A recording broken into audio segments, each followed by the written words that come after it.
A very warm welcome to all of you to Self Selection Board और One Step Towards Uniform। मेरा नाम है शिवम वाशने और आज हम बात करने जा रहे हैं are you medically fit for SSB. क्योंकि आप कोई से भी बोर्ड में जाओ, चाहे वो नेवी का हो, चाहे वो आर्मी का हो, चाहे एयरफोर्स का हो, चाहे वो कोस्ट गार्ड का हो, उसमें आपको मेडिकल टेस्ट देना ही होगा, तभी आपका सिलेक्शन होगा। अब जरा इस बात को समझने के लिए थोड़ी एक इंसान के बारे में बात करते हैं। उनका नाम है मयंक भट्ट। मयंक भट्ट ने 3 बार एसएसबी निकाला है, एनडीए, सीडीएस, एसएससी, नेवी। अब जब उन्होंने एनडीए दे दिया तो सीडीएस देने की क्या जरूरत पड़ गई। एनडीए के टाइम में उनको टीआर मिला था, मेडिकली वो अनफिट थे, जिसकी वजह से उन्हें ग्रेजुएशन करनी पड़ी और फिर सीडीएस के थ्रू इन्होंने finally Indian naval academy join करी। अब जरा इस बात को थोड़ा और गहराई में समझते हैं। मैंने जब मैं का इंटरव्यू लिया तो मैंने उनसे 3 बार में बात की। एक तो उनका मेडिकल फेलियर और वो 3 बार स्क्रीनिंग हुए कैसे और उसके बाद रिकमेंड कैसे हुए उसके बारे में। तो मैं आपको एक क्लिप दिखाऊंगा, अगर आपको इसकी पूरा इंटरव्यू देखना हो तो उसका लिंक आपको डिस्क्रिप्शन बॉक्स में मिल जाएगा। एनडीए जब आपने दिया था तो आपको टीआर मिला था, राइट? यस।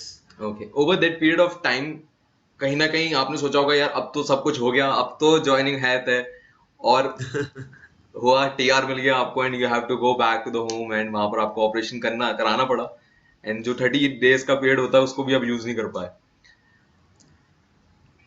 वो टाइम बहुत डिफिकल्ट था। It was really difficult because आपके मन के अंदर ऐसे हो चुका होता है, yes now I will be a cadet in the NDA, but suddenly the scenario completely changed and it was like I was medically unfit for all the 3 services. Okay. So that was a huge disappointment and it took me a lot of time to come out of that. I was pursuing my engineering and I resumed it. I was in my holidays, I came back to my college, although I had to give a lot of justification to people why I was not able to join, but still it was a really tough time for me because it's like fighting with yourself, because you were ready mentally that I'll be joining the academy, but after 7 or 10 days you got your medically unfit. I got medically unfit, so it was really difficult to deal with that time. My parents also supported me, but it was a very difficult time. But I think the most your parents have supported. I came to know about that also. But खुद को कैसे motivate किया यार, करना है, चलो आगे देखेंगे जिंदगी में। अभी कैसे आपने मोटिवेट किया अपने आप को? I just thought that I'll complete my engineering in my final year. I'll be eligible to apply in all the other entries, so I'll utilize that only. Okay, so फिर मेडिकल में हुआ क्या था? आपको कौन सी डिजीज क्या आई थी, मतलब क्या पता क्या लगा था उसमें? The final medically unfit when I got that was from RR Hospital, Army Hospital Research and Referral, New Delhi. Okay. And it was because of enteroconal polyps. It's a disease of the nasal cavity. Okay, so उससे पहले आपको life में पता लगा कुछ ऐसा मेरे साथ हो रहा है या मुझे कुछ abnormality फील हो रही है? No, not at all. It was a very sudden thing. Like आपको पता चलता है मेडिकल में जाके like कि मुझे ये भी प्रॉब्लम है. अच्छा. So it was a really shock for me. Like ये भी चीज मेरे अंदर है. ओके, मयंक तो 3 बार रिकमेंड हुए थे, बट अगर कोई इंसान एक बार भी रिकमेंड हो जाता है तो वो भी बहुत बड़ी बात होती है। अब सोचो आप एक लड़की हैं, ठीक है, आपके पास एनडी तो था नहीं, तो आपके पास एक बार एग्जामिन करने का मौका तो गया, बची ये एंट्री सीडीएस, एफकेट, आईनेट और कुछ डायरेक्ट एंट्री और एनसीसी। लड़कों के पास भी ऐसी कुछ एंट्री है। अब मान लो आप मयंक भट्ट हो, आपका 7th 8th अटेम्प्ट है और आप उसमें रिकमेंड हो गए, ठीक है, और यही आपका लास्ट अटेम्प्ट है और वहां पर आपको मिल गया टीआर, टेम्पररी रिजेक्शन। अब वहां पर आपको मयंक भट्ट की तरह एंट्रोकोनल पॉलिप्स हो गया, ठीक है। अब आपको इसके लिए सर्जरी करानी पड़ेगी, बट सर्जरी अलाउड है जो कि 6 मंथ ओल्ड हो। ये मेडिकल प्रोसीजर का एक रूल है, अगर 6 मंथ ओल्ड सर्जरी है तो एक्सेप्टेबल होगी वो। अब आपके पास जो 42 डेज होते हैं उसमें तो आप कुछ कर नहीं सकते, तो आपका जो एक ऑफिसर बनने का सपना था वो वहीं रह गया। अब सोल्यूशन क्या है?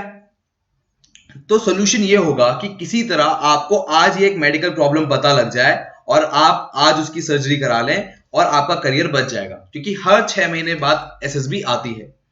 अब इसमें अगर आगे बढ़े तो अगर आपका मेडिकल वाला हिस्सा खत्म हो गया तो सिर्फ आपके 2 हिस्से क्लियर करने के लिए बचे, रिटन एंड एसएसबी।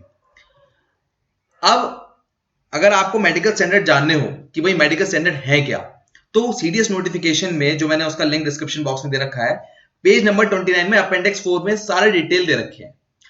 अब आपके दिमाग में आएगा कि यार इस अपेंडिक्स को मैं डाउनलोड करता हूं, प्रिंट आउट निकालता हूं, जितने भी सिविल डॉक्टर्स हैं उनके पास जाकर ये सब करा लेता हूं। पर ये पॉसिबल नहीं है और ये बहुत ही खराब आइडिया है। क्यों?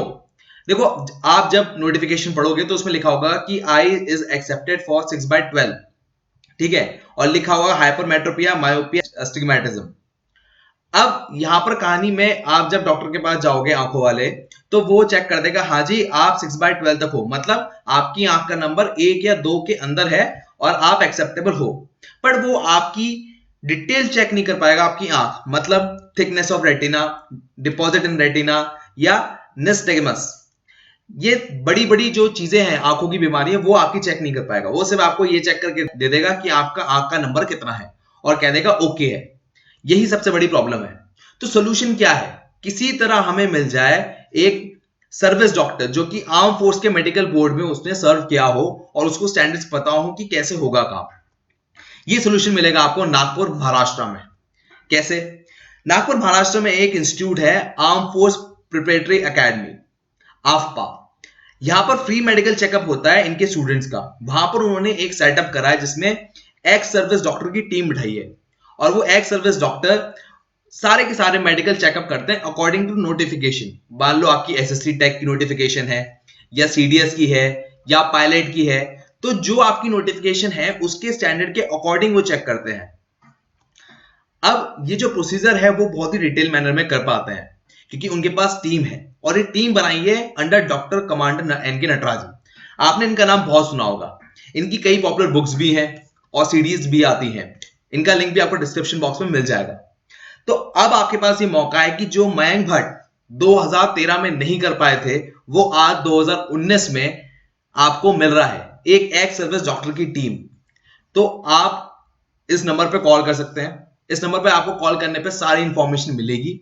ये ऑफिस 10:30 AM से 6 PM तक खुला रहता है। मेरे लिए कोई पर्सनल मैसेज हो तो इंस्टाग्राम पे आप मुझे मैसेज कर सकते हैं। Jai Hind, take care, bye bye.